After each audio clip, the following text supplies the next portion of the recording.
In our last 3 years of launching the index for the beauty industry, we've had the opportunity to partner with Circana. Circana has sales data from most brands, and we've been able to pair their sales data with our measurement to show that the brands that are more inclusive, that are representing more identities, are actually growing 1.8 times faster than their less inclusive counterparts. This really shows that if you want to win in business today, you have to be marketing in this way. That's Asha Shivaji, co-founder and CEO of SeeMe Index, a company that uses responsible AI to help brands uncover growth opportunities with what they call growth communities. Marketing to growth communities, marketing to distinct identities within your customer base, call it what you want. The result is the same. It drives faster growth. Now, the brands still running a melting pot strategy are getting outperformed by the ones that have made the shift to mosaic marketing, and it's not close. One brand is lapping the field. The other is still on their first mile. And yet, most brands still aren't capturing that growth. If growing 1.8 times faster sounds like a number worth paying attention to, you're in exactly the right place. This episode is your benchmark. We're breaking down what the data actually shows, where brands are falling short today, and where the biggest opportunities are to start capturing this growth in your own business. We're going to get to it all after this short break. When a buyer asks AI for a solution like yours, does your business come up? Most companies have no idea, and by the time they find out, they've already lost the deal to someone who did. HubSpot AEO helps you show up in those moments with the right answers buyers are looking for. Before the first click, before the first form fill, that's the moment HubSpot AEO is built for. Check out HubSpot.com, the agentic customer platform for growing businesses.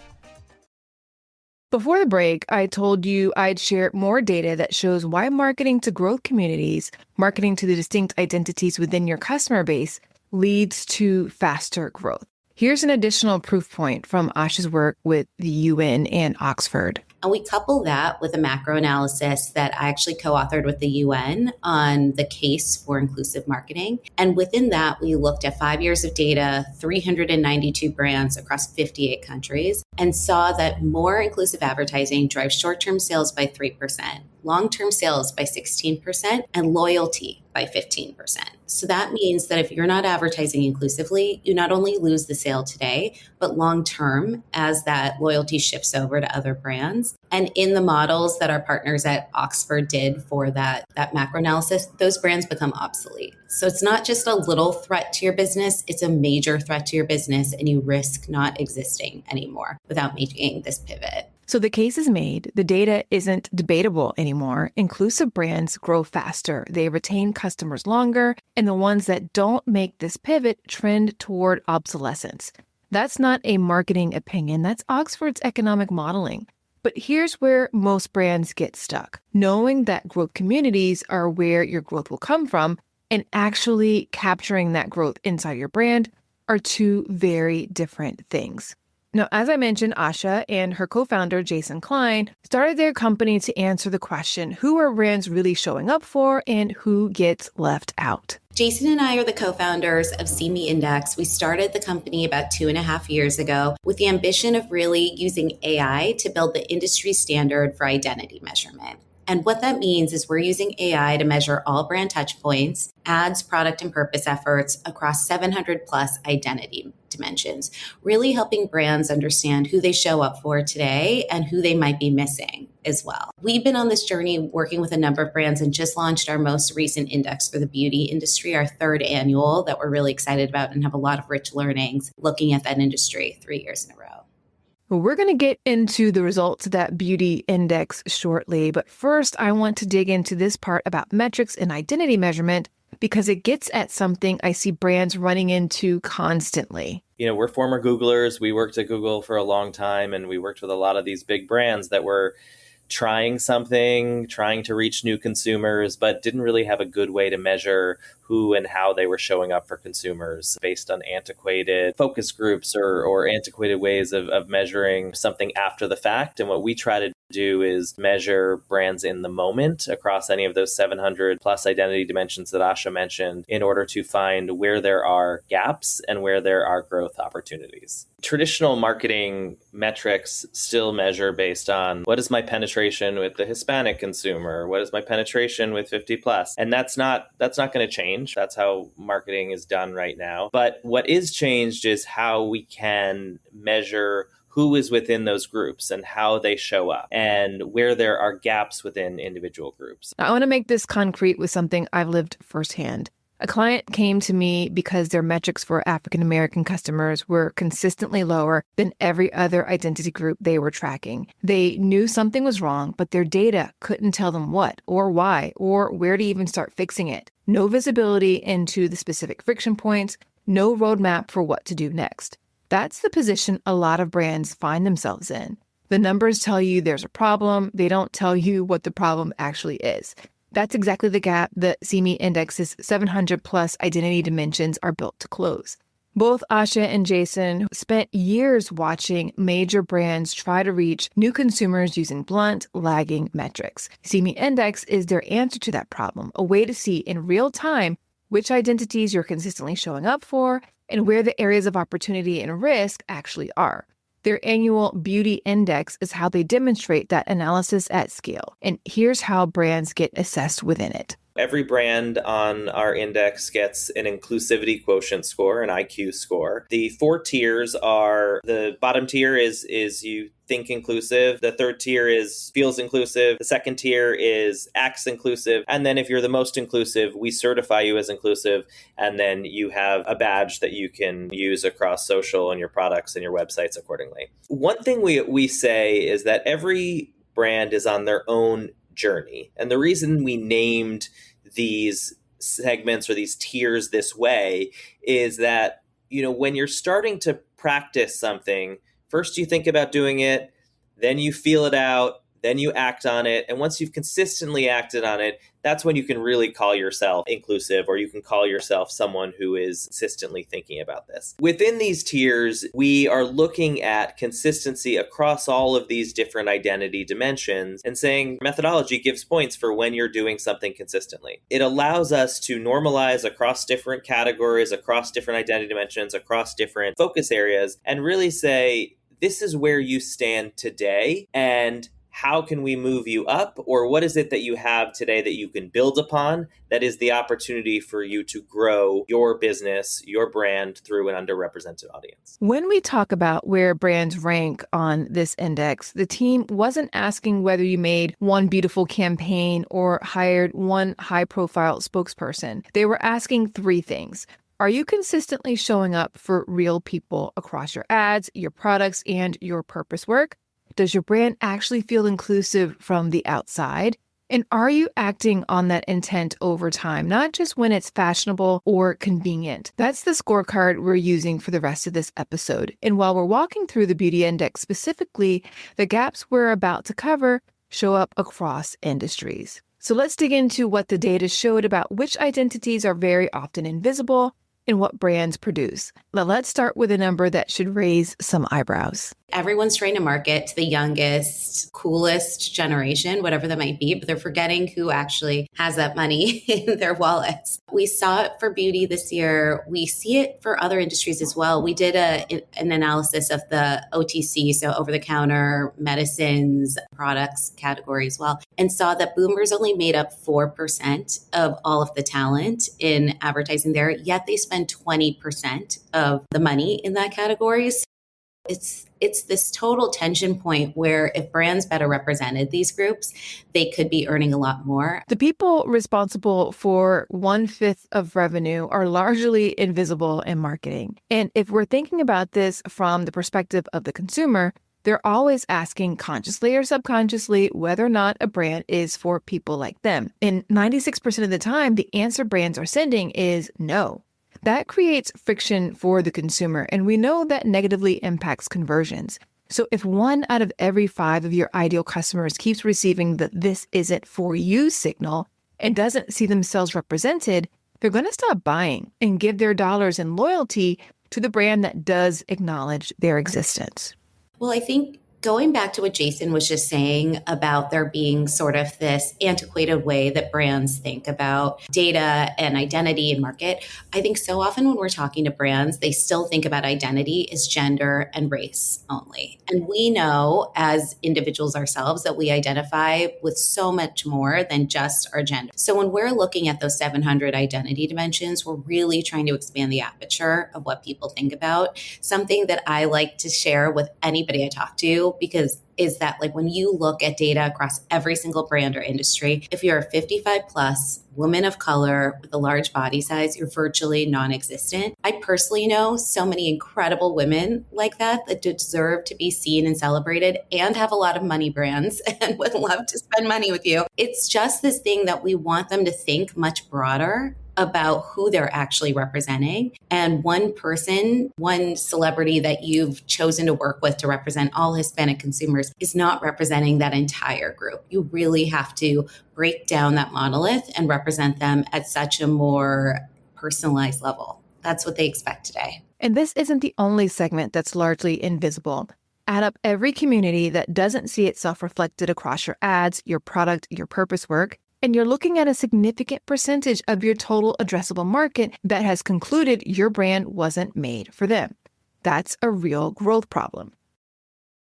Okay, I've got another podcast recommendation for you. It's I Digress, hosted by Troy Sandage, and it's brought to you by the HubSpot Podcast Network, the audio destination for business professionals. I Digress helps eliminate complexity, complications, and confusion in your business with frameworks and strategies to achieve scalable and sustained success. Two really cool episodes that I think you should definitely check out are episode number 145, which growth stream is quietly costing you revenue in your business, and episode 146, your funnels aren't enough to drive growth anymore. The shift from pipelines to pathways is how you win. Listen to I Digress wherever you get your podcasts. So we know the boomer population is significantly underrepresented relative to their purchasing power. But there's another finding in this year's index that caught even Asha and Jason off guard because it didn't show up as a gap. It showed things going backwards. We did, and this was honestly one of the more disappointing things that we found in this year's analysis. So for people who aren't familiar, we measure skin tone inclusivity using something called the Monk Skin Tone Scale. It was developed by Dr. Alice Monk at Harvard. It has 10 different shades that are equally distributed across the skin tone spectrum. We look at skin tone and the presence of people with different skin tones, but also their screen time, because oftentimes we see that brands will cast diverse talent, but there isn't equity in the amount of screen time that talent actually gets. In previous years, we saw that talent with deeper skin tones got about 1/3 of the screen time versus their lighter skin counterparts. This year it got even worse, and talent with deeper skin tones got 1/4 of the screen time versus their lighter skin counterparts. It was something that surprised us because we know we've been trying to make a lot of noise about this in the market, share with any brand that we're working with that this is something that needs to be improved upon. And then to see this step backwards did take us by surprise. I think this exemplifies why it's so important to continue to measure this year over year, because in some ways there was great progress this year. We saw an increase in the number of plus size talent in the beauty industry. We saw this increase in 55 plus talent, but here's a step backwards. And that's why looking at identity through all these different dimensions over time is critically important so that we can raise the bar for all different people. Now, this is something I've talked about for years and have personal experience with the difference as well. I still remember a Super Bowl commercial from 2021, 5 years ago. It was from Amazon Alexa, and the reason I can still recall it is because it featured a dark-skinned Black woman with natural hair as the main character. I have sent this ad to so many people because it was remarkable to me precisely because it is so rare to see a non-famous dark-skinned Black woman in ads, let alone as the lead. Colorism is real, and its impact on consumers is real. Now, a lot of brands include lighter-skinned people of color who appear more racially ambiguous, thinking they're checking multiple identity boxes at once. But that strategy doesn't have the impact they think it does. Skin tone is something that you can objectively measure. What skin tones actually show up in your advertising, in your creator partnerships? What have you tested your products on from a skin tone perspective? And then you can start to see where there is, a missed opportunity. In the US, 18% of people with deep skin tones don't identify as Black.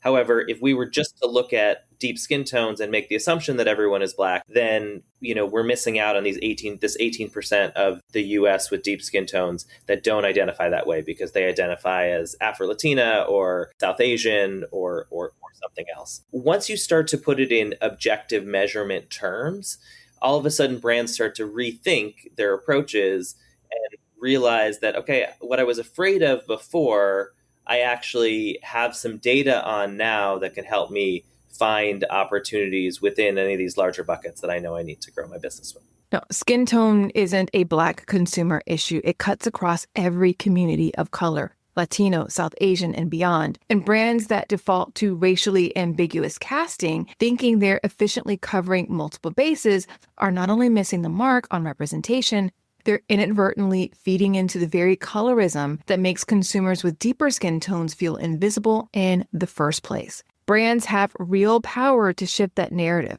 The question is whether they're paying close enough attention to know when they're reinforcing it instead. But that retreat that we're seeing for specific communities isn't just happening from a representation standpoint, it's happening in brand purpose too.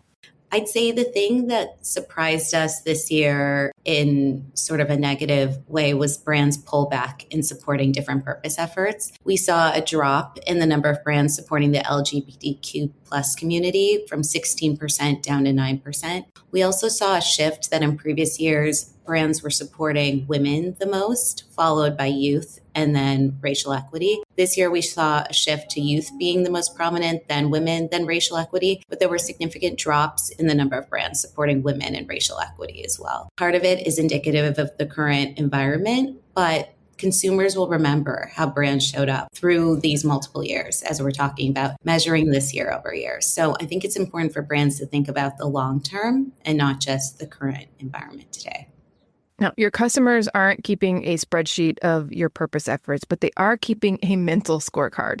And here's what that scorecard actually tracks. Not whether you supported a community once, but whether you were still there when the cultural winds shifted. Consumers remember who showed up when it was easy, they remember who stayed when it got hard, and they absolutely remember who disappeared. Now, this is part of the pullback conversation that doesn't show up in quarterly reports. The drop from 16% to 9% on LGBTQ plus support is a data point. What it represents is thousands of individual consumers, loyal ones, vocal ones, ones that were paying close attention, watching the brands they trusted take a step back. That's not a neutral act. That's a signal, and consumers read it clearly. And to be clear, you don't just lose consumers who are part of these communities. You lose the people who care about them and who want brands to show up for them as well. And Jason had some thoughts from the consumer perspective. The backlash we hear from consumers is when their decisions are made with the ebb and flow of tides. This week, I am very supportive of this particular community. Next week, I'm not supportive, or I am pulling back in certain ways this year, but next year, if it becomes in fashion, that's what I'm supporting. I think what we hear from brands is we want consistency. We want you to either decide you are with us or I'm not one of your consumers. Either you're with us or you're not. That's not an unreasonable ask from a consumer standpoint. It's actually the clearest signal a consumer can give a brand about what earns their loyalty. And the brands treating purpose like a seasonal campaign, present when it's culturally safe, absent when it's not, are sending an answer back just as clearly. The loyalty data from the UN study makes the cost of that answer concrete. A 15% swing in loyalty doesn't happen all at once. It compounds over multiple years of mental scorecards being updated.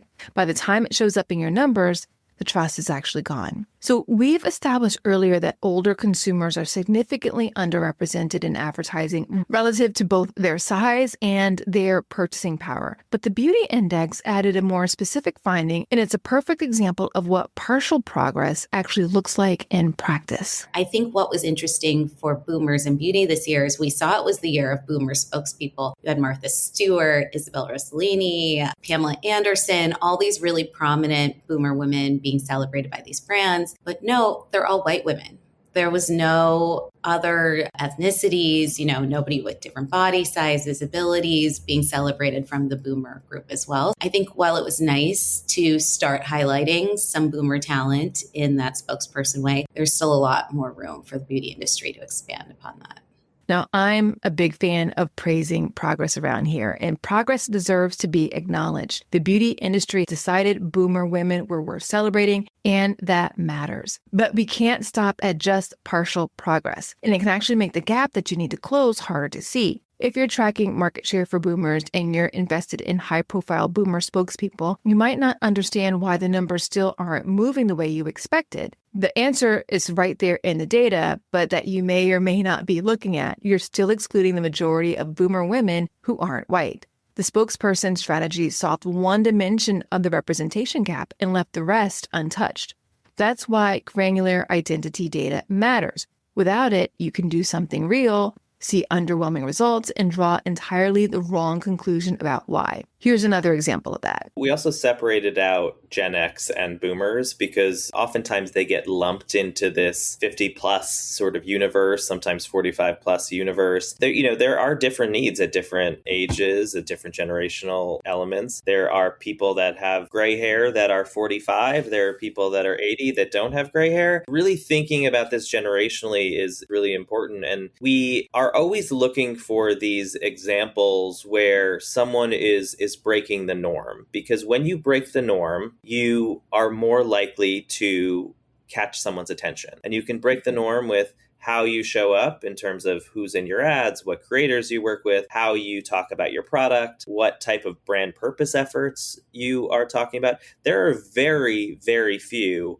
45 plus brand purpose efforts. If you think about what it is that might be relevant. Education is still relevant to people that are 45, unless you're talking about something like cancer that over-indexes in a 45 plus community. You do not see a lot of beauty brands that are directly providing value to a 45 plus consumer as part of their brand purpose platform. If you were the ones to actually break the norm of which charities you support, of which brand platforms you have, all of a sudden you are providing value to a group that is underserved, but to your point, has all the dollars to be able to spend. Now, at this point, you might be thinking, Sonia, this is a lot. 700 dimensions, skin tone and screen time equity, boomer gaps, purpose pullback, invisible identities. Where do you even start? The answer is simple. Choose. The expectation isn't that you serve everyone, that every identity in the mosaic feels seen by your brand simultaneously right now. If you have the resources to do that at scale, go for it. But most brands don't. And trying to serve everyone with that infrastructure to do it well is exactly how you end up with a melting pot strategy